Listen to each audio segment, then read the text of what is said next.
우리가 자주 사용하는 말 중에 골든 타임이라는 말이 있어요. 이 골든 타임은 영어로는 골든 아워가 더 정확한 표현입니다. 이 골든 아워는 미국의 군의관이자 외상 의사였던 이 애덤스 카울리라는 사람이 정립을 한 거예요. 이 용어를 정립을 했습니다. 애덤스 카울리가 이런 이야기를 했어요. 같이 읽어볼까요? 시작.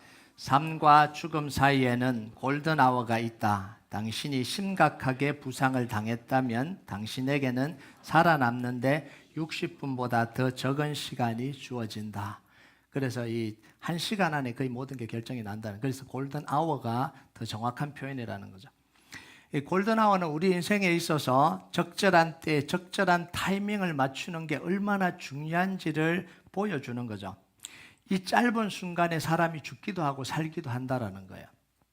그래서 이 골든 아워는요, 사람의 한계가 뭔지를 정확하게 보여주는 용어가 바로 이 골든 아워입니다. 사람은 죽기 전에 살려야 됩니다. 죽으면 끝이잖아요. 그 시간이 죽기 전까지밖에 시간이 없는 거예요. 내가 데미지가 입기 전에 응급조치를 취해야 되는 거예요. 데미지를 입어버리면 이게 또 문제가 생기잖아요. 비행기는 이륙하기 전에 타야 됩니다.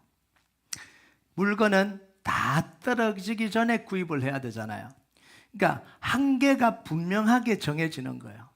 그래서 시간을 다투는 거예요. 한계가 너무 분명하기 때문에 시간을 다퉈야 될 수밖에 없다라는 거예요. 회당장 야이로의 인생에 한계가 찾아왔어요. 22절과 23절 한번 볼까요? 같이 읽겠습니다. 시작. 회당장 중에 하나인 야이로 하는 이가 와서 예수를 보고 발 아래 엎드려 간곡히 구하이르되 내 어린 딸이 죽게 되었사오니 오셔서 그 위에 손을 얹어사 그로 구원을 받아 살게 하소서 하거늘. 자, 우리가 살아가면서 누군가에게 무릎 꿇을 일이 몇 번이나 있겠어요? 거의 없다라고 봐야 되겠죠. 평범한 삶에서는 다른 사람에게 무릎 꿇고 빌 일은 거의 없다라고 봐야 되겠죠. 근데 그런 일이 일어난다는 건 뭐냐면 자존심이 너무 상하는 일이잖아요. 너무 무능력과 무기력을 느끼는 거잖아요. 여러분의 인생에 하나님께 무릎 꿇는 외에는 어느 누구에도 무릎 꿇지 않길 주님의 이름으로 축복합니다. 그런 일이 없기를 바랍니다. 가브나움이라는 이 작은 동네에 이 회당장이라는 사람은요, 존경도 받는 직책이고 권위도 가지고 있고 어느 정도 권력도 가지고 있는 사람이 회당장입니다. 자기가 하고 싶은 것 할 수 있는 사람이에요. 그 동네에서는 그 유지잖아요. 할 수 있어요.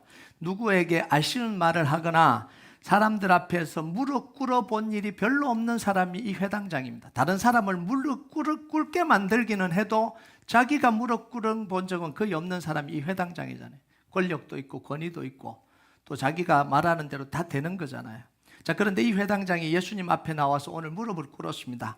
그것도 그냥 예수님을 따로 찾아간 게 아니라 예수님이 배 타고 갈릴리에서 그라사인에서 배 타고 돌아오니까 그 바닷가에 수많은 사람들이 모여 있는데 그 앞에서 땅바닥에 무릎 꿇고 예수님께 빌었다라는 거예요.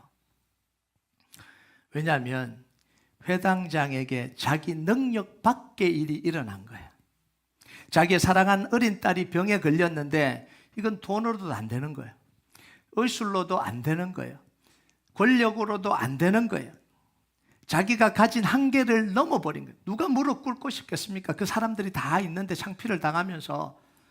그런데 한계를 넘어버리니까 어쩔 수 없다라는 거예요. 그래서 예수님께 무릎 꿇고 빌었습니다. 제발 좀 살려달라. 왜냐하면 예수님에 대한 소문도 듣고 회당장이잖아요. 그 회당에서 어떤 일이 벌어졌어요? 귀신도 쫓아냈고 예수님 그 회당에서 귀신을 쫓아냈잖아요. 그 회당에서 손 마른 사람을 고쳤잖아요. 손에 이 마비가 온 사람을 고쳤잖아요. 그러니까 예수님이라면 고칠 수 있다고 생각하고 예수님을 기다렸다가 그 많은 사람이 있는 데 가서 얼마나 다급하겠어요. 그래서 무릎 꿇고 제발 살려달라고 이렇게 빌은 거예요. 자, 예수님이 회당장 야이로의 요청을 허락하셨습니다. 그러면서 야이로의 집으로 함께 출발한 거예요. 자, 이때부터 지금부터는 시각의 총각을 다투는 상황입니다. 자, 아무도 이 길을 막으면 돼요, 안 돼요? 이 길을 막으면 안 됩니다. 이 길을 방해하거나 끼어들면 그건 인간도 아니에요. 지금 애가 죽어가는데 그 길을 막으면 그게 인간이에요? 인간도 아닌 거죠. 자, 그런데 갑자기 한 여인이 그 길을 그냥 뛰어들어 버린 거예요. 정확하게 말하면 이 여인은 그 행렬 속으로 끼어들거나 행렬을 막은 적이 없어요. 방해한 적이 없습니다. 예수님이 지나가실 때 아무도 모르게 뒤로 사람이 따라가서 옷자락 한번 그냥 탁 터치한 것 뿐이에요.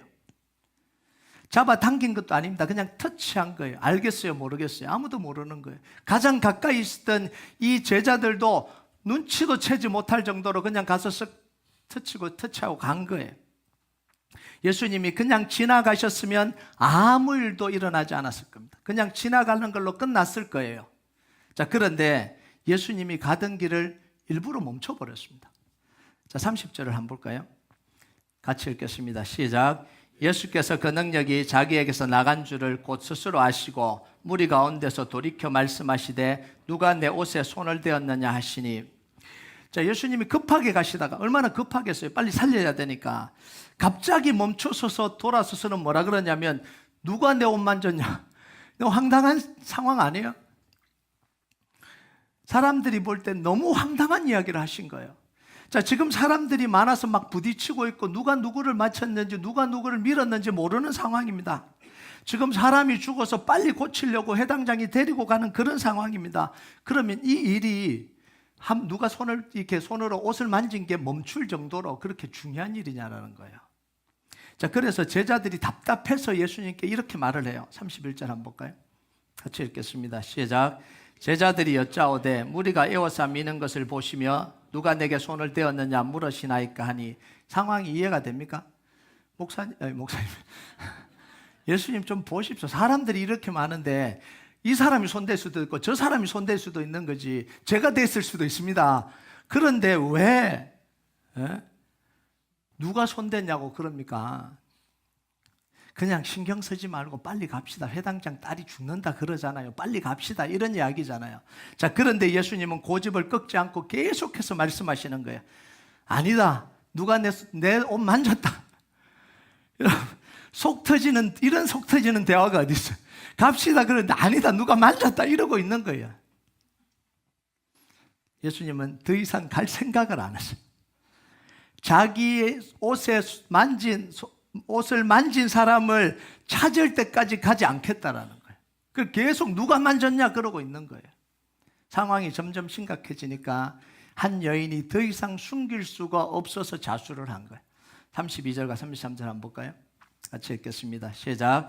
예수께서 이 일을 행한 여자를 보려고 둘러보시니 여자가 자기에게 이루어진 일을 알고 두려워하여 떨며 와서 그 앞에 엎드려 모든 사실을 여쭈니. 자, 그 여인이 자수를 하니까 이제 예수님이 뭐예요? 그 여인을 불러서 또 이야기를 해요. 지금 예수님은 이 회당장의 딸이 죽어간다는 걸 알고 지금 빨리 가서 고치러 가는 길이에요. 마치 그걸 까마득히 잊은 사람처럼 이 여인을 불러서 또 사연을 또 들어주시는 거예요. 사연을. 자, 그 사연이 뭐예요? 이 여인은 12년 전부터 혈루증이 시작이 됐습니다. 계속 피가 멈추지 않는 거죠. 그래서 유능하다는 의사는 다 찾아갔습니다. 아무도 병을 못 고친 거예요. 근데 문제는 뭐냐면 이 과정에서 의사들이 수없이 속인 거예요.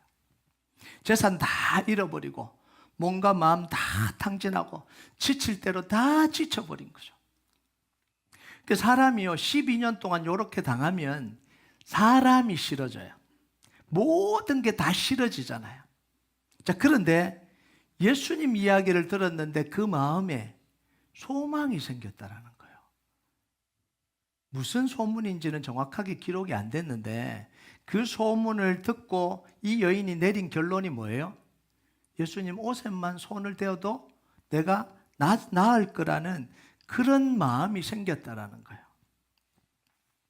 자, 이 이야기를 하는데 이렇게 이야기를 했을까요? 여인이 12년 동안 자기의 그 인생의 넋두리를 이야기하는데 이렇게 끝냈을까요? 어느 권사님에게 잡히면 3시간 걸리잖아요. 우리 교회 권사님 아니에요. 말 많은 사람에게 잡히면 못 빠져나가잖아요. 3시간 동안 했던 이야기 또 하고 또 하고 또 하고 내가 왜 그런지 알면 내가 억울해 죽겠다 이러잖아요. 지금 이 여인이 12년 동안 당한 걸 이야기하는데 이렇게 저처럼 짧은 문장으로 이야기했을까요? 여러분 저 같은 사람을 만나시기 바랍니다. 이 여인은요, 이 여인의 병이 뭐냐면 피가 흐르는 병이잖아요. 피가 계속해서 나는 병입니다. 사람들과 접촉하면 안 되는 사람이에요. 사람이 접촉하면 부정해져요. 그러니까 이 여인은 사람들이 모이는데 오면 안 돼요. 사람들하고 접촉하면 안 되고 만지면 안 돼요. 큰일 나요. 그래서 예수님 앞에 나오지도 못하고 예수님 앞으로 가니까 사람들 속에 몰래 숨어들어서 예수님의 옷자락을 그냥 만진 거예요. 그리고 도망가려고 그랬어요. 그냥 사라져 버리려고 그랬어요. 그런데 예기치 않는 일이 일어났잖아요. 예수님 갑자기 길을 멈춰버리고 누가 했냐고 막 캐물으시고, 그러니까 자기의 그 사실이 다 드러나 버린 거예요. 다 드러나 버린 거예요. 그러니까 여인이 얼마나 두려웠겠어요. 그래서 두려워서 예수님 앞에 무릎을 꿇고 다 털어놓은 거예요. 자기가 왜 그랬는지 다 털어놓은 거예요. 그런데 다 털어고 난 뒤에 뭐예요? 처벌을 해도 달게 받겠다 이런 마음이잖아요. 자, 그런데 예수님이 이 사연을 다 듣고 난 뒤에 한 반응이 여인의 생각과 너무 달라요. 자, 34절을 한번 볼까요? 34절 같이 읽겠습니다. 시작. 예수께서 이르시되 딸아 내 믿음이 너를 구원하였으니 평안히 가라. 내 병에서 놓여 건강할지어다. 책망받을 거라고 생각했는데 예수님이 위로해 주시는 거예요. 불안에 떨고 있었는데 예수님이 안심시켜 주시는 거예요. 걱정하고 있었는데 기쁨을 주시는 거죠. 고통 속에 있던 이 여인에게 치료해 주시고 회복시켜 주시는 거예요. 자, 왜 예수님이 그렇게 급하게 가던 길을 멈추고 이 여인에게 따뜻하고 진지한 대화를 나누는 이유가 뭘까요? 이 여인은 예수님 옷자락 만지면서 이미 고쳐졌어요. 병은 다 나았다고요. 예수님 그냥 가셔도 이 여인은 병이 나은 채로 살아갈 수 있잖아요. 근데 굳이 왜 길을 다 멈춰서 이 여인과 이런 대화를 왜 하고 계시냐라는 거예요. 이게 바로 예수님의 사역의 목적이 병 고침이 전부가 아니라는 걸 보여주는 거예요. 예수님의 사역의 목적은 병 고침이 아니라 문제 해결이 아니라 영혼의 구원에 있다라는 거예요. 영혼 구원하는 게 예수님의 목적이에요. 죄로부터 노임받게 하는 게 예수님의 목적입니다. 하나님의 자녀로 온전하게 회복되게 하는 겁니다. 하나님의 형상이 회복되게 하는 거예요. 여러분, 우리는 그냥 문제 하나 해결하려고 예수 이름 부르잖아요. 병 한번 고쳐보려고 예수 이름 부르는데 예수님의 관심은 그게 아니라는 거예요. 그것보다 훨씬 더 네가 진짜 하나님의 자녀로 회복되기를 원한다는 거예요. 네 속에 진짜 하나님의 형상이 회복되기를 원한다는 거예요. 그래서 더 이상 사탄에게 속아서 죄 아래, 운명 아래 묶여서 종노릇하는 삶을 멈추기를 원한다는 거예요. 병 하나 고치고 그대로 종노릇하는 게 아니라 종노릇하는 그 삶 자체를 멈추기를 원한다는 거예요. 예수가 그리스도됨을 고백하고 예수님의 이름으로 사탄의 머리를 밟고 하나님의 자녀로 이기는 삶을 살기를 바란다는, 이게 예수님이 사역의 목표예요. 자, 그래서 로마서 16장 20절에 뭐라고 이야기해요? 로마서의 결론처럼 하는 게 이겁니다. 복음을 딱 이야기하고 결론처럼 이야기를 하잖아요. 같이 읽겠습니다. 시작. 평강의 하나님께서 속히 사단을 너희 발 아래서 상하게 하시리라. 우리 주 예수 그리스도의 은혜가 너희에게 있을지어다. 예수님의 은혜로 복음의 능력으로 사단의 머리가 깨어지고 밟아서 뭐라고요? 하나님의 자녀로 회복된 모습으로 살아라는 거예요. 하나님의 형상이 회복된 모습으로 살아가라는 거예요. 여러분, 우리가 예수가 그리스도됨을 고백하는 건 계속해서 고백해서 귀신 한번 쫓아내고 병 하나 고치고 이게 아니라 말씀을 따라 말씀대로 살 수 있는 준비를 하는 거예요. 그래서 말씀으로 살아서 하나님의 자녀의 신분과 권세와 능력을 가지고 삶의 모습을 회복하고 살아가는 거예요. 여러분, 만약 예수님이 이 여인을 그냥 지나쳐 버렸다면 어떻게 됐겠습니까? 이 여인의 병은 이미 고쳐졌으니까 병은 다 나았겠죠. 자, 그런데 이 여인이 믿음과 복음의 능력으로는 살아가지 못했을 겁니다. 아, 우연히 나았구나. 마치 그냥 기적이 한번 행하고 운처럼 나았구나. 그냥 그러고 살 거예요. 그런데 믿음과 복음의 능력과는 전혀 관계없이 살 겁니다. 그래서 예수님이 불러서 이 여인에게 네가 수줍게 한 그 수줍음으로 한 그 행동이 뭐라고요? 믿음의 행동이라고 확인시켜 주는 거예요. 알려주는 거예요. 그리고 그 병은 우연히 나은 게 아니라 그 네가 믿음의 행동을 했기 때문에 그 병이 나은 거라고 확인시켜 주는 거예요. 그럼 이게 완전히 다른 거잖아요. 운처럼 그냥 낫는 게 아니라 아, 이게 내가 한 게 믿음의 행동이었구나. 그리고 그 믿음 때문에 내가 이 병이 치료가 됐구나. 여러분, 이 여인을 보면요, 새로운 믿음을 창조해냅니다. 여러분, 이 여인에게 누가 가르쳐 줬나요? 옷자락 만지면 낫는다고 가르쳐 줬나요? 아니잖아요. 자기 속에서 일어난 믿음의 표현을 한 거예요. 예수님의 소문을 듣고 아, 내가 뒤로 가서 옷자락만 만져도 낫겠다 그러고 위험을 무릅쓰고 와서 만지는 거잖아요. 이게 뭐냐면 창조적인 믿음의 도전을 하는 거예요.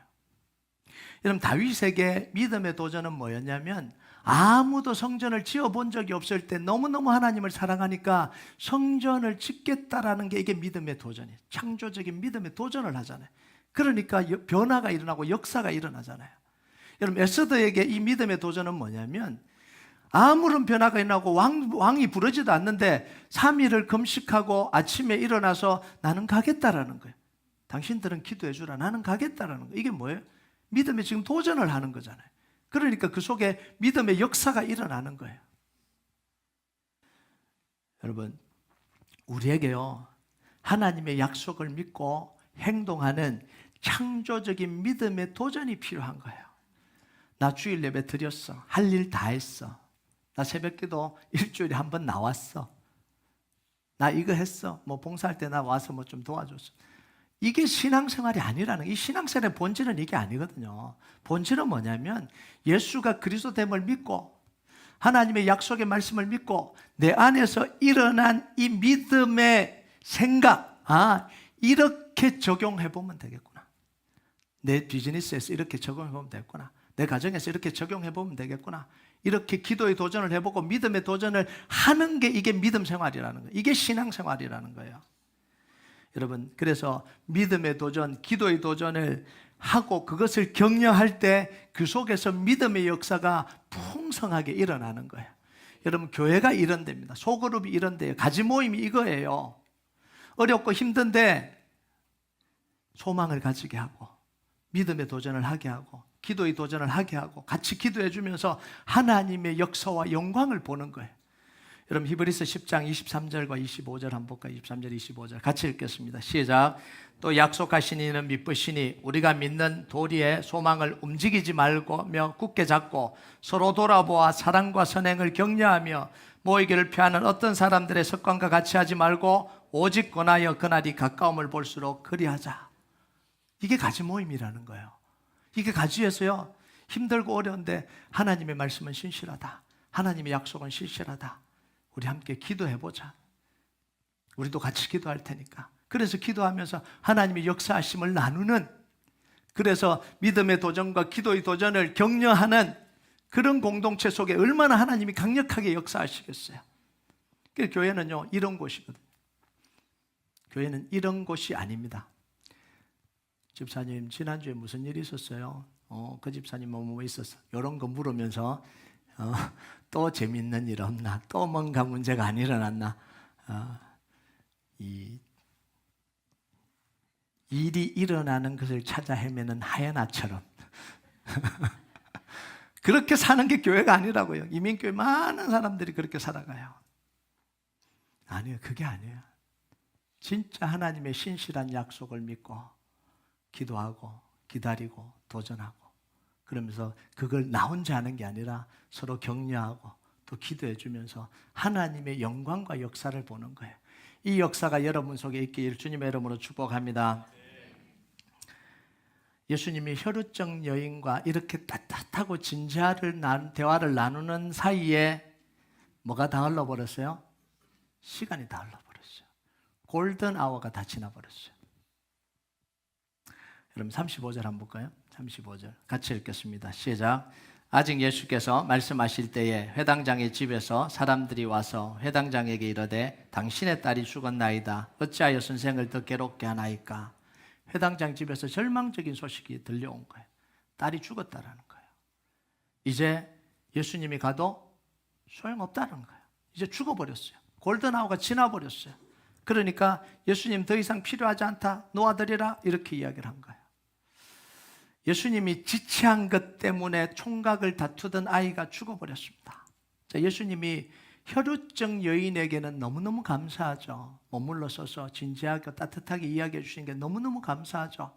자, 그런데 회당장 야이로 입장에서는 어때요? 너무 야속하잖아요. 너무 야속한 행동이잖아요. 어떻게 예수님이 나의 긴박한 상황을 다 아시면서, 내 처지 다 아시면서 내가 무릎 꿇고 간절히 기도했는데 예수님이 어떻게 저러실 수 있냐라는 거예요. 혈루증 여인이 고쳐졌으면 됐지, 뭐 그렇게 그 여인이 중요하다고 그 여인 붙들고 그렇게 시간을 지체할 이유가 도대체 뭐냐라는 거예요. 예수님은 나를 생각하는 거냐 안 생각하는 거냐, 나를 무시하는 거냐, 이런 마음들이 안 들겠어요? 회당장 야이로의 마음에는요, 딸이 죽은 것 때문에 절망하는 마음이 찾아오고요, 예수님에 대한 원망이 속으로부터 올라올 거죠. 여러분, 이게 우리 인생 속에서 많이 경험하는 거잖아요. 내가 기도하고 문제가 일어나고 했는데도 안 해주시니까 절망하고, 또 내가 이렇게 기도했는데도 안 해주시니까 또 원망이 생기고, 이게 모든 사람들이 가지고 있는 이런 마음이잖아요. 어떻게 예수님이 나한테 이러실 수가 있나? 여기서 절대 예수님이 그런 거 아니에요. 제가 계속해서 설명합니다. 그런 거 아니에요. 예수님이 그런 거 아니에요. 여기서 우리가 봐야 되는 게 있어요. 야이로의 이 절망, 원망, 어디서 나오는 거예요? 자기의 한계 때문에 나오는 거예요. 세상의 모든 절망은 어디서 오냐면 자기가 가진 능력의 한계 때문에 오는 겁니다. 자신의 능력의 한계치에 따라서 절망과 원망의 정도가 달라요. 자, 이스라엘 백성들이 왜 이 광야에서 원망하고 불평을 왜 하죠? 구원받고 났는데 왜 불평하고 왜 원망하죠? 자기 한계가 분명했기 때문에 그런 거예요. 자, 출애굽기 16장 3절 같이 읽겠습니다. 시작. 이스라엘 자손이 그에게 이르되 우리가 애굽 땅에서 고기 가마 곁에 앉아있던 때와 떡을 배불리 먹던 때에 여호와의 손에 죽었더라면 좋았을 것을 너희가 이 광야로 우리를 인도하여 내어 이 온 회중이 줄여 죽게 하는도다. 왜 우리를 광야로 몰아내서 다 죽게 만드냐? 왜요? 먹을 게 없고 마실 물이 없다라는 이야기죠. 다 어디서 나온 거예요? 자기 한계 속에서 나온 거예요. 자, 광야에서 자기 스스로 마실 물을 구할 수 있었다면, 광야에서 자기가 먹을 것을 만들 수 있었다면 이런 불평을 했겠어요? 불평 안 하죠. 자기 한계가 너무너무 분명한 거예요. 여러분, 운전하고 가다가 차가 막히는데 새치기 하면 촥 합니다. 분노가 확 끌어오르잖아요. 분노가, 길이 막히는데 분노가 확 끌어올라요. 그렇게 착했던 사람이 막 헐크로 변합니다. 헐크로. 한정판 물건을 사려고 나는 어제부터 기다렸는데 한 명이 새치기를 탁 합니다. 가만히 있을 수가 없죠. 난리가 나죠. 왜 그래요? 이게 다 한계 안에서 오는 반응입니다. 내 차에 공중으로 나를 수 있는 기능이 장착되어 있다면 화를 내겠어요? 너무 기분 좋죠? 막혔는데 휙 날아올라서 가니까 한계 때문에 오는 거예요. 한정판 막 이렇게 물건 살라고 막 줄 서 있는데 나는 오너가 하나 줬어. 그 좋은 걸. 그 화를 내겠냐고요? 안 내죠. 이게 다 뭐냐면 한계. 선택할 수 있는 다른 방법이 있다면 이렇게 반응하지 않아요. 다 자기 한계 때문에 오는 거죠. 여러분, 예수가 그리스도 된다는 고백이 뭐냐면요, 이 모든 한계를 예수님이 다 부수신다라는 이야기예요. 죄와 사망과 사단의 권세를 멸하셨다라는 건 죄와 사망과 사탄이 묶어놓은 이 한계를 다 부수신다라는 이야기예요. 운명과 저주와 중독과 지옥과 무지와 무능력과 잘못된 생각으로 굴레 씌워놓은 이 굴레와 올무와 감옥 같은 것을 다 깨뜨리신다라는 거예요. 이게 예수가 그리스도 된다라는 고백입니다. 그래서 우리가 예수가 그리스도 된다라고 고백하는 건 뭐냐면 그냥 고백하는 게 아니라 내 안에 내 생각 속에 있는 한계에서 더 이상 갇혀 있지 않겠다라는 선언이에요. 그게요. 그리스도로 고백하는 건 뭐냐면 예수님이 십자가에서 다 이루신 그것을 근거로 상황과 환경을 해석하고 반응하겠다라는 거예요. 내 두려움으로, 내 근심으로, 내 불안으로 반응하는 게 아니라, 내 능력으로 반응하는 게 아니라 예수님이 십자가에서 이루신 그 능력으로 환경과 상황을 보고 판단하고 반응하겠다라는 거예요. 그리고 뭔 선택을 하겠다는 거예요? 믿음의 선택을 하겠다라는 거예요. 말씀에 의지하여 그물을 내리겠다라는 거예요. 여러분, 하나님이 이스라엘 백성들을 한계가 가득 찬 그 광야로 내보내시면서 하신 말씀이 뭐예요? 내가 너와 함께 가겠다. 다른 거 말씀하지 않잖아요. 내가 너희와 함께 가겠다라고 이야기를 해요. 자, 이 말은 뭔 말이에요? 광야에서 일어나는 모든 한계를 하나님이 다 부수시겠다라는 거예요. 자, 이사야서 43장 18절 19절 한번 볼까요? 같이 읽겠습니다. 시작. 너희는 이전 일을 기억하지 말며 옛날 일을 생각하지 말라. 보라, 내가 새 일을 행하리니 이제 나타낼 것이라. 너희가 그것을 알지 못하겠느냐? 반드시 내가 광야의 길을 사막에 강을 내리니. 광야에서 길을 내고 사막에서 강을 내버리면 어떻게 되는 거예요?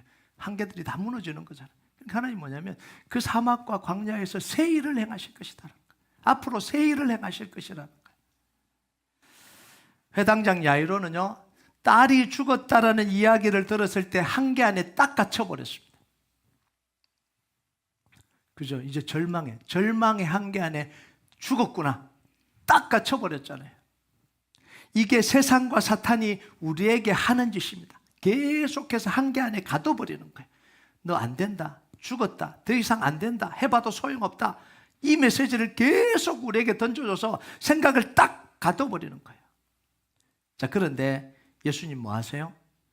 야이로를 또 한계 밖으로 끄집어내십니다. 한계 속에 갇힌 야이로를 또 끄집어내세요. 여러분 36절 한번 볼까요? 같이 읽겠습니다. 시작. 예수께서 그 하는 말을 곁에서 들으시고 회당장에게 이르시되 두려워하지 말고 믿기만 하라. 절망 속에 빠져버렸는데 또 뭐라 그래요? 괜찮다. 두려워하고 믿기만 하라. 꺼냈어요. 꺼내서 또 어떻게 해요? 집으로 가자. 그러고 데리고 가요. 꺼내서 데리고 갑니다. 자, 현장에 도착해 보니까 또 야이로를 한계 속으로 확 집어넣어 버립니다. 자, 38절 한번 볼까요? 38절 같이 읽겠습니다. 시작. 회당장의 집에 함께 가서 떠드는 것과 사람들이 울며 식미 통곡함을 보시고, 사람들이 지금 다 모여서 뭐예요? 이 집 난리 났다, 큰일 났다, 끝났다, 울고 난리가 난 거죠. 어떡하나 난리가 난 거죠. 그 모습을 보면 또 야이로의 마음은 어떻겠어요? 여기까지 따라왔는데 또 한계로 또 푹 빠져들어. 그렇지, 현실이 이렇지, 푹 빠져드는 거예요. 그런데 예수님이 또 끄집어내세요. 또. 자, 39절 한번 볼까요? 같이 읽겠습니다. 시작. 들어가서 그들에게 이르시되 너희가 어찌하여 떠들며 우느냐? 이 아이가 죽은 것이 아니라 잔다. 잔다, 걱정하지 마라. 또 끄집어내시잖아요. 그러니까 사람들이 또 비웃어요. 그런 게 어딨냐고 또 비웃어요. 여러분, 이런 상황이 회당장인 야이로에게 계속해서 반복해서 일어나잖아요. 믿었다가 절망했다가 그런 것 같았다가 아닌 것 같았다가 좀 행복했다가 절망했다가 계속해서 반복해서 일어나잖아요. 자, 야이로가 믿음의 고백을 안 했습니까? 무릎 꿇고 기도했죠. 무릎 꿇고 요청했잖아요. 예수님 도와주세요. 이게 뭐예요? 믿음의 고백을 한 거잖아요. 믿음의 고백을 했으면 고쳐져야 되는데 뭐예요? 한계 속에 들어갔다가 나왔다가 빠졌다가 이러잖아요. 자, 이 모든 게 예수님의 선언으로 종결됩니다. 41절 42절 같이 읽겠습니다. 시작. 그 아이 손을 잡고 이르시되 달리다고 마시니 번역하면 곧 내가 내게 말하노니 소녀야 일어나라 하심이라. 소녀가 곧 일어나 걸으니 나이가 12살이라. 사람들이 곧 크게 놀라거늘. 자, 예수님이 아이 손을 잡고 달리다고 소녀야 일어나라 일으키니까 생명이 돌아오고 그 아이가 일어났습니다. 그렇게 먹을 걸 주라 이렇게 이야기를 하잖아요. 여러분, 야이로가 예수님을 바닷가에서 만나서 무릎 꿇고 간청한 이 순간부터 이 자기 딸이 살아나는 이 순간까지 일어난 일이 뭐예요? 예수님께 나아가서 믿음으로 무릎 꿇고 요청했습니다. 예수는 그리스도십니다라고 고백하는 거죠. 믿음의 고백을 하는 거죠. 근데 뭐예요? 오다가 중간에 방해가 일어나고 원망이 생겼다가 절망이 찾아왔다가, 그러니까 또 뭐예요? 예수님 또 꺼내주시고, 또 가보니까 현장 가니까 또 절망이 찾아오고 예수님 또 꺼내주시고, 이걸 반복하는 거예요. 그러니까 예수님과 함께 뭘 이겨가요? 위기의 순간을 계속해서 이겨가는 거예요. 그리고 예수님을 믿는 믿음으로 딸이 살아나는 걸 경험하는 거예요. 이게 우리의 믿음의 과정이고 믿음의 모습이라는 거예요. 내가 예수가 그리스도 됩니다라고 고백하는 그 순간부터, 다 끝난 게 아니라 그 순간부터 계속해서 뭐예요? 절망이 찾아오고 우리를 한계 속으로 빠뜨리는 일들이 찾아오고, 믿었던 사람에게 배신당하고 서운하게 하는 사람이 일어나고, 내 잘해보려고 그랬는데 또 나를 긁고 넘어지는 사람이 일어나고, 계속해서 일어나는 거예요. 그때 뭘 하라고요? 고백하라는 거예요. 예수가 그리스도입니다. 물리치라는 거예요. 예수님이 꺼내주셨잖아요. 그 꺼내주신 게 뭐예요? 우리가 우리 입으로 고백하고 거기서 빠져나와야 되는 거예요. 그 속에 들어가 있으면 안 되는 거예요. 절망이 찾아오고 한계가 찾아오고 두려움이 오고 불안이 찾아오는 거, 이거 누가 주는 거예요? 사탄이 우리를 지금 지배하는 거잖아요. 그때 뭐 어떻게 빠져나와요? 예수가 그리스도임을 고백하고 그 사단을 대적하고 물리치고, 그래 빠져나와야 되는 거예요. 그래서 들어갔다가 빠져나왔다, 들어갔다가 빠져나왔다, 들어갔다가 빠져나왔다, 이 과정을 계속해서 겪는 거예요. 그래서 한 사람의 믿음의 여정은, 야, 이 사람은 믿음의 사람이니까 한 번도 실망 안 할 거야, 한 번도 속 안 썩일 거야, 한 번도 뭐 안 할 거야. 천만의 말씀입니다. 내가 가장 믿었던 사람이 나를 뒤통수 치기도 하고요, 내가 가장 믿었던 사람이 절망에 빠져있는 모습을 보기도 하고요. 그게 믿음 생활이에요. 그게 다른 사람 보니까 나도 보잖아요. 나는 안 그럴 줄 알았는데 나도 이러는구나. 이게 우리가 믿음의 과정이에요. 그때 뭐 해야 되는 거예요? 다시 예수 이름 부르고 고백하고 사단에 결박하고 일어나야 되는 거예요. 여러분, 우리가 예수가 그리스도됨을 고백하는 게 바로 이런 겁니다. 예수님이 십자가에 이루신 일을 믿고 도움을 요청하는 거고요, 문제를 해결해 가는 과정에서 일어나는 모든 방해를 예수 그리스도 이름으로 이겨가는 거예요. 그리고 예수님이 약속하신 것을 이루어지는 걸 믿음으로 보는 겁니다. 이렇게 해야 우리 믿음이 성장하고 우리의 삶이 풍성해지고 우리가 하나님의 자녀로 회복되고 하나님의 형상이 회복된 모습으로 살아가게 되는 거예요. 여러분, 하나님의 역사는 권력 순으로, 부자 순으로, 시간 순으로, 급한 순으로 이루어지는 게 아니에요. 야이도를 데려가는데 중간에 혈류증 여인이 끼었잖아요. 야이로 먼저 가야죠. 나 나중에 만나자. 그러고 갔다 와야 되잖아요. 그게 아니라는 거예요. 뭐예요? 믿음 순서에 따라 이루어지는 거예요. 여러분, 문제 앞에 예수가 그리스도임을 고백하고요, 한계 안에 갇혀 있지 말고 예수님과 함께 그곳을 빠져나오고 믿음으로 그 모든 것을 이겨가는 승리하는 삶을 살기 주님의 이름으로 축복합니다. 우리 같이 찬양하도록 하겠습니다. 이 찬양 하나님 앞에 올려드렸으면 좋겠습니다. 제가 미리 가지장님 통해서 보내드렸는데 익숙하지는 않을 텐데 우리 이 찬양 하나님 앞에 좀 같이 올려드리겠습니다. 내 안에 한계를 넘어 일하시는 주, 크신 주의 은혜 내 삶을 이끄시네. 인생의 처음과 끝을 주관하시니 모든 삶 주님께 맡기네. 우리가 이 고백 하나님 앞에 같이 올려드리겠습니다.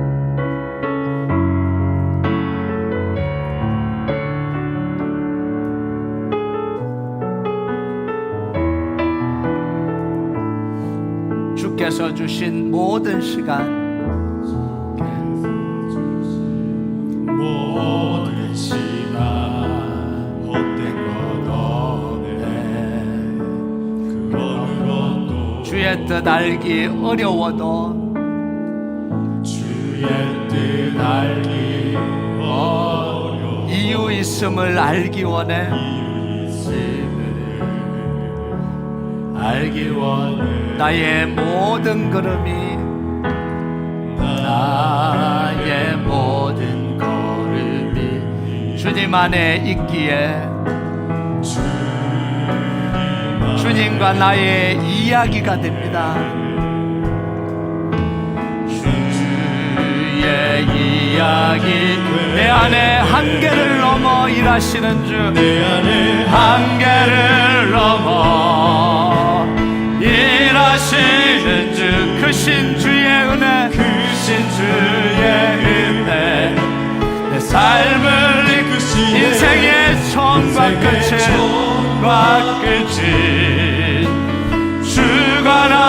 주관하시니 모든 삶 주님께 맡기네. 다시 한번 고백합니다. 주께서 주신 모든 시간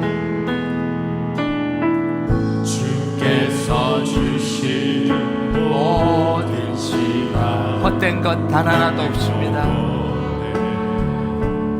그 어느 것 주의 뜻 알기 위해 주의 뜻 알기 어려 이유 있음을 알기 원합니다.